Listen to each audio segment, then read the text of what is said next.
नमस्कार, आप सबका स्वागत है रेडियो द्वारका में।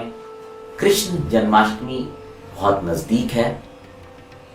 पिछले सालों में तो हम सब लोग कृष्ण जन्माष्टमी के दिन मंदिरों में जाते थे, भगवान कृष्ण के दर्शन करते थे।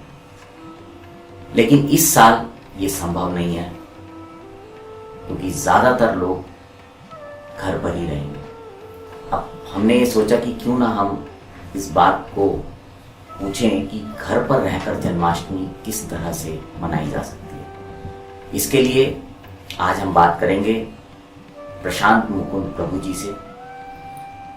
प्रभु जी हमारा गीता वीकली का कार्यक्रम करते हैं और उसके माध्यम से मेरे और ना जाने और कितने लोगों को गीता समझाने की प्रयास कर रहे हैं वो। तो आइए बात करते हैं प्रशांत मुकुंद प्रभु जी से। प्रभु जी, आपका स्वागत है रेडियो द्वारका। हरे कृष्णा।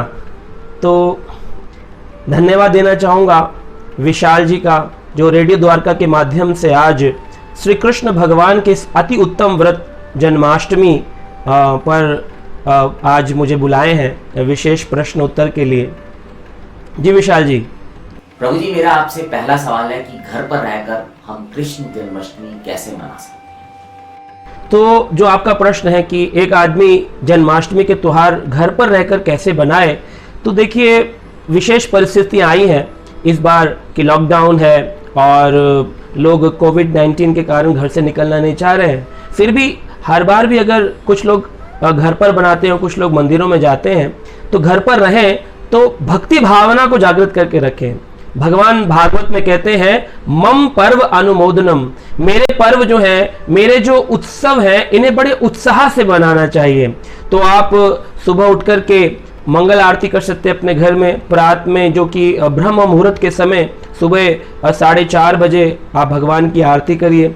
उसके बाद मंदिर को साफ सुथरा करके भगवान के जो भी विग्रह आपके पास हैं, लड्डू गोपाल, राधा कृष्ण, उनको नवीन वस्त्र पहना करके पुष्प श्रृंगार करें। और उसके बाद घर में जाप करना बहुत जरूरी है। हरे कृष्ण कृष्ण कृष्ण हरे हरे, हरे राम राम राम हरे हरे, इस मंत्र का आप जाप करें और भगवान की भागवत आदि कथाओं का श्रवण करें, जो कि हमारे इस्कॉन के माध्यम से आपको अनेक वेबसाइट पर मिल जाएंगी। और प्रेम पूर्वक इस व्रत को करें। व्रत रखना बहुत ही अनिवार्य है। व्रत की बड़ी अधिक महिमा बताई गई है। भगवान का अगर आप झूला लगा सकते हैं तो घर में झूला लगा लीजिए, नहीं तो सिंहासन आदि पर आरोहण करके भगवान को और उनके साथ थोड़ा सा समय गुजारिए। जब हमारे बच्चों का जन्मदिन होता है तो हम कितनी तैयारियां करते हैं। जब किसी प्रधानमंत्री का जन्मदिन हो तो कितने हजारों लोग उनके लिए तैयारी करते हैं। अब भगवान श्री कृष्ण का अगर जन्म हो तो जो कि ब्रह्मांड नायक हैं, इस पूरे ब्रह्मांड के भौतिक और आध्यात्मिक प्रकृति के नायक हैं, उसके लीडर हैं, उसके हेड है, सुप्रीम कंट्रोलर हैं, तो उनके लिए हमको कितनी तैयारी करनी चाहिए।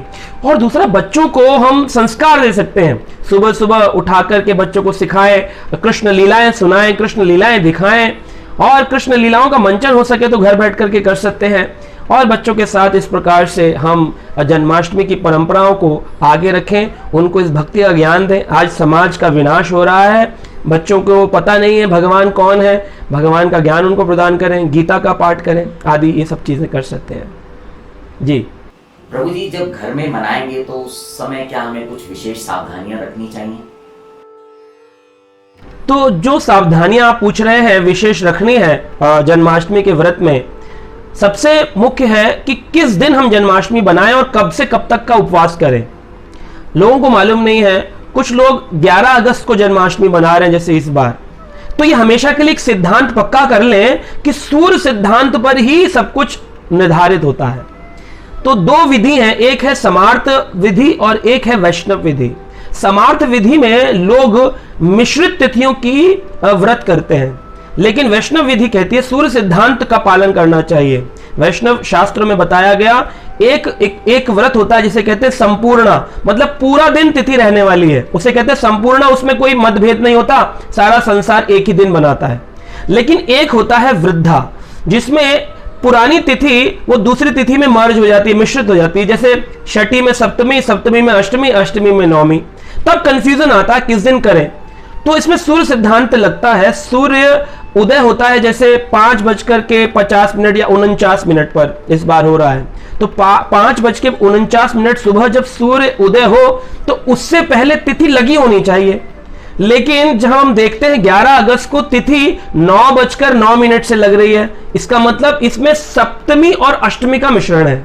लेकिन वहीं दूसरे दिन 12 अगस्त को हम देखते हैं कि सुबह 11 बजे तक जो अष्टमी तिथि चल रही है सूर्योदय से पहले ही चालू हो चुकी है और नौमी बाद में इसमें लग रही है। तो हम कौन सी बनाएं, सप्तमा वृद्धा बनाएं या अष्टमा वृद्धा बनाएं, जिसमें अष्टमी का और नौमी का मिश्रण है या सप्तमी और अष्टमी का मिश्रण है।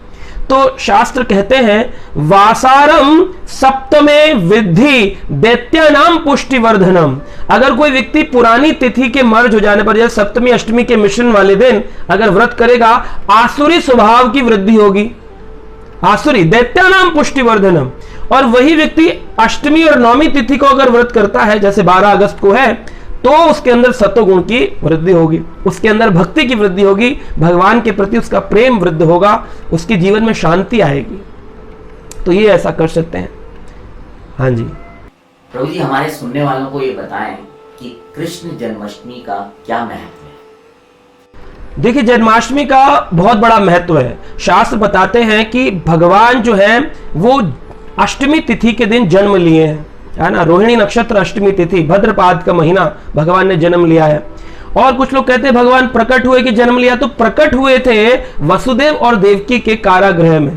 लेकिन जब भगवान के पिता वसुदेव जी उनको लेकर के नंद भवन गोकुल पहुंचे, वहां उन्होंने जो चतुर्भुज रूपी उनके पुत्र थे विष्णु, उनको जब वहां रखा तो वहां 2 बच्चों ने जन्म लिया था, एक योग माया और एक कृष्ण ने यशोदा माई की गर्भ से। तो यशोदा ही कृष्ण की असली माता है, शाश्वत माता है। देवकी के यहां वो प्रकट हुए। और आप देखेंगे जब राम प्रकट होते हैं तो रामनवमी, वराह प्रकट होते हैं तो वराह द्वादशी, नरसिंह प्रकट होते हैं तो नरसिंह चतुर्दशी। लेकिन जब कृष्ण जन्म लेते हैं तो इसको जन्म अष्टमी, क्योंकि सिर्फ जन्म कृष्ण का ही होता है, बाकी सब तो प्रकट होते हैं क्योंकि सब कृष्ण के अवतार हैं। कृष्णस्तु भगवान स्वयं, कृष्ण ही स्वयं भगवान है, इसीलिए उनका जन्म होता है। और भागवत में जात कर्म का वर्णन है कि यशोदा माई के साथ कृष्ण का जात कर्म संस्कार हुआ। सोचिए, ये माता और पुत्र की नाल जुड़ी होती है, बड़ा दिव्य है। भगवान कहते हैं जन्म कर्म च में दिव्यम, मेरा जन्म और मेरा कर्म दिव्य है। इसको कोई समझ जाता है तो उसका पुनर्जन्म नहीं होता है। जन्म कर्म च में दिव्यम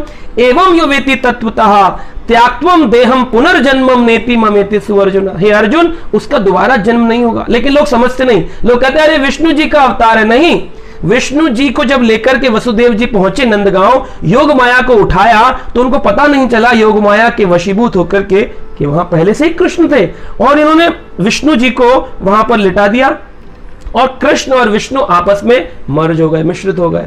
और इस प्रकार से जब अक्रूर जी पहुंचे वृंदावन से कृष्ण को लेने के लिए, तो कृष्ण कहते हैं वृंदावनम परित्याजम एकम पदम न गच्छति, मैं एक कदम निकाल के वृंदावन से बाहर नहीं जाना चाहता हूं। तो फिर कृष्ण वहीं रह जाते हैं और अक्रूर जी जिनको लेके जाते हैं वो सही मायने में उन्हीं से विष्णु चले जाते हैं और कृष्ण अपनी वृंदावन की अप्रकट लीलाएं करने लगते हैं। रहते वृंदावन में ही है लेकिन अदृश्य अप्रकट रूप में रहते हैं वहां भगवान। आज भी वृंदावन में भगवान रहते हैं, क्योंकि वृंदावन सा मम प्रिय नहीं अस्ति, मेरा वृंदावन जैसा कुछ भी मेरा प्रिय नहीं है संसार में, वृंदावन से अधिक मुझे और कुछ प्रिय नहीं। वृंदावन निज घर है भगवान का, अपने घर को छोड़कर कैसे जाएंगे ठाकुर जी। इसलिए इस दिन व्रत करना बहुत बहुत जरूरी है। कहते हैं पद्म पुराण में आता है करोति यो नरा भक्त्या जयंती कृष्ण वल्लभा। कृष्ण वल्लभ जयंती, जन्म जिस दिन कृष्ण का होता है, जो व्यक्ति इस दिन व्रत रखता है, भगवान कहते हैं उससे अधिक मुझे और कोई प्रिय नहीं संसार में। 7 जन्मों के पाप नष्ट हो जाते हैं। और अगर कोई व्यक्ति गलती से इस दिन अन्न ग्रहण कर लेता है तो 100 जन्मों में जो उसने पाप किए हैं वो सारे के सारे उसके ऊपर मल्टीप्लाई होंगे, और जो उसने 100 जन्मों में पुण्य किए हैं वो सब नष्ट हो जाएंगे। सोचिए, पुण्य नष्ट हो जाते हैं और अगर हम व्रत रखते हैं तो हमारे पाप नष्ट हो जाते हैं, और अन्न खा ले तो पुण्य नष्ट हो जाते हैं। इसलिए व्रत करना ये भागवत और पुराण का कथन है। ये माधव तिथि भक्ति जननी, भक्ति चाहते हैं तो कृष्ण की तिथियां जैसे एकादशी, जन्माष्टमी ये अवश्य रखनी चाहिए। करोति यो नरा भक्त्या जयंती कृष्ण वल्लभा, कृष्ण वल्लभ जयंती हमें रखनी चाहिए। हाँ जी प्रभु जी, क्या इस दिन कुछ विशेष किताबों का या कुछ पाठों का करना लाभदायक होता है? विशेष चीजों का पाठ आप कर सकते हैं, जैसे भागवत पढ़ सकते हैं घर में, अगर है किसी के, नहीं तो भागवत कथा श्रवण कर सकते हैं। आजकल हमारे इस्कॉन के माध्यम से भागवत कथाएं ऑनलाइन चल रही हैं, आप उन्हें सुन सकते हैं। भगवत गीता तो सबके घर पे होती है, भगवत गीता का पाठ कर सकते हैं। स्वयं कृष्ण की वाणी है। हमारे इस्कॉन से श्रील प्रभुपाद जी के द्वारा कृष्ण पुस्तक है, जो कि भागवत के 10वें स्कंद के 90 अध्यायों का एक कथा रूप में वर्णन किया गया श्रील प्रभुपाद जी के द्वारा, वो हम पढ़ सकते हैं। भजन कर सकते हैं, विभिन्न प्रकार के वैष्णव भजन गा सकते हैं कृष्ण प्रसन्नता हेतु। और जाप जरूर करें भगवान के नाम का, हरे कृष्ण कृष्ण कृष्ण हरे हरे, हरे राम राम राम हरे हरे। 108 बार करने पर एक माला होती है, और अगर आप इसकी अधिक संख्या की माला करते हैं तो बहुत विशेष कृपा मिलती है। संसार में जितने भी जाप हैं, ये सारे के सारे जाप हरे कृष्ण महामंत्र में समाये हुए हैं। विद्या का जाप करो, शक्ति का जाप करो। संसार में कई लोग जाप बता रहे हैं कई प्रकार के, लेकिन हरे कृष्ण महामंत्र एक ऐसा जाप है, इसमें सारे जाप की शक्ति है, सारे जप की शक्ति है, इसलिए इसका नाम है महामंत्र। इसमें ना ओम होता है, ना इसमें स्वा होता है, ये पूर्ण रूप से स्वतंत्र है, क्योंकि ये साक्षात कृष्ण ही है। तो इसलिए भगवान का नाम जन्माष्टमी में अवश्य जप करें। जी, एक और सवाल जो लोगों के दिमाग में बहुत रहता है कि पूजा का मुहूर्त क्या है? मुहूर्त में देखिए पूजा कर सकते हैं। मुहूर्त मैंने आपको बता दिया है कि व्रत जो है वो 12 अगस्त को रखें, जिस दिन सूर्य के पहले ही तिथि प्रारंभ हो चुकी है, और 12 अगस्त से शुरू करके अगले दिन के सूर्योदय तक, मतलब 13 अगस्त के सूर्योदय तक व्रत को रखना है, अन्न नहीं खाना है। और इसको रात को 12 बजे कई लोग तोड़ लेते हैं, वो गलत विधि है। और रात को 12 बजे आप भगवान का अभिषेक करें। अगर आप घर के अंदर ही हैं, मंदिर नहीं जा रहे हैं, तो चीटिंग ना करें कि हम 10 बजे 8 बजे करके ही सो जाएं। तो अपनी निद्रा का त्याग करें, 12 बजे का इंतजार करें, कृष्ण के लिए भजन गाते रहें और इंतजार करें। मध्य रात्रि में जैसे कृष्ण प्रकट हुए यशोदा के घर देवकी के वहां पर, तो वैसे ही हमको इंतजार करना चाहिए 12 बजे का।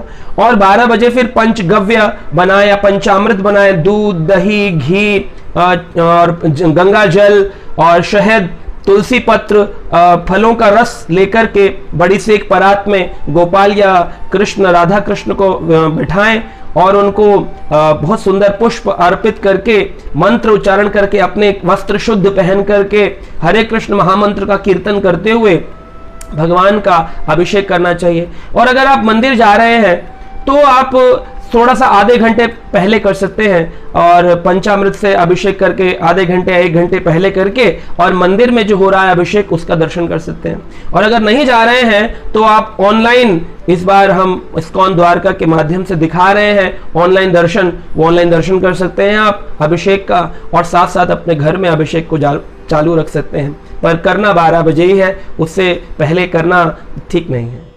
प्रभु जी, हमने सारी चीजों की बात की, एक सबसे जो महत्वपूर्ण मुझे लगता है वो ये है प्रसाद। प्रसाद किस तरह से बनाएं और उसमें क्या क्या बनाएं? देखिए, प्रसाद के विशेष क्या कर सकते हैं आप। प्रसाद में भगवान को जो पसंद है, जैसे हमारे बच्चों को जो पसंद होता है वही बनाते हैं उनके जन्मदिन पर।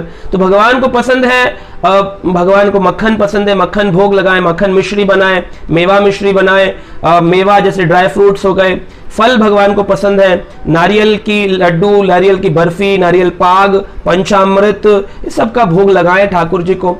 अन्न का भोग भी लगा सकते हैं। कुछ लोग पूछते हैं, हाँ अन्न का भोग लगा सकते हैं लेकिन खा नहीं सकते, खाएंगे तो 100 जन्मों के पुण्य नष्ट हो जाएंगे, इसलिए अन्न नहीं खाना है। भगवान कहते हैं किस प्रकार से, तो भगवान को क्या चाहिए? ये सब चाहिए, ये सब तो देना ही है क्योंकि कृष्ण प्रसन्नता है, लेकिन सबसे मुख्य क्या है देने योग्य? आपकी भक्ति, आपका प्रेम, आपका भाव। भगवान भगवत गीता के 9वें अध्याय में 26 नंबर श्लोक में कहते हैं, पत्रम पुष्पम फलम तोयम यो मे भक्त्या प्रयच्छति तद अहम भक्त्या उपारितम अश्नामि प्रयत आत्मनः। पत्रम पुष्पम फलम तोयम, तोयम मतलब जल, पत्रम मतलब पत्ते, तुलसी का पत्र, फलम मतलब फल, और पुष्प, और आप भगवान को पत्रम पुष्पम फलम तोयम, तो ये जल दे दीजिए, चरणामृत दे दीजिए भगवान को पंचामृत दे दीजिए। और भगवान के अभिषेक करने के बाद, भगवान को स्नान कराने के बाद जो पंचामृत बने उसे चरणामृत कहते हैं, उसका आप पान करें, उसको नाली में ना फेंकें, बहुत बड़ा अपराध होता है, एक बूंद भी गिर जाए तो, इसलिए उसको गिराना नहीं, उसको पान करना है। कई लोग कहते हैं चरणामृत से अभिषेक करके नाली में बहा देते हैं ब्राह्मण लोग, पंडित लोग, ऐसा नहीं है, उसका पान करना चाहिए, एक एक बूंद का पान करना चाहिए, नाली में नहीं फेंकना चाहिए। तो इस प्रकार से करें, उसमें अच्छी वस्तुओं का इस्तेमाल करें कृष्ण के लिए। और भगवान कह रहे हैं प्रयत आत्मनः, जो प्रयत्न करता है मुझे प्राप्त करने का, तद अहम भक्त्या उपहारितम, अगर भक्ति होगी तो मैं स्वीकार करूंगा। अश्नामी, अश्नामी मतलब मैं स्वीकार करता हूं, अश्नामी प्रयत आत्मनः, जो मेरे लिए प्रयत्न करते मेरी प्रसन्नता के लिए। तो इसलिए व्रत रखें, प्रसन्नता हेतु भगवान की भागवत पढ़ें, जाप करें, और बाकी सब हमने व्याख्यान करी है। इसी प्रकार से जन्माष्टमी बनाए। हरे कृष्णा। सुयस आपने सुना प्रशांत मुकुंद प्रभु जी ने जो बताया वो अवश्य लाभदायक होगा। आप सभी को कृष्ण जन्माष्टमी की बहुत बहुत बधाई और शुभकामनाएं। अब हम आपसे विदा लेते हैं। नमस्कार। सुनते रहें रेडियो द्वारका।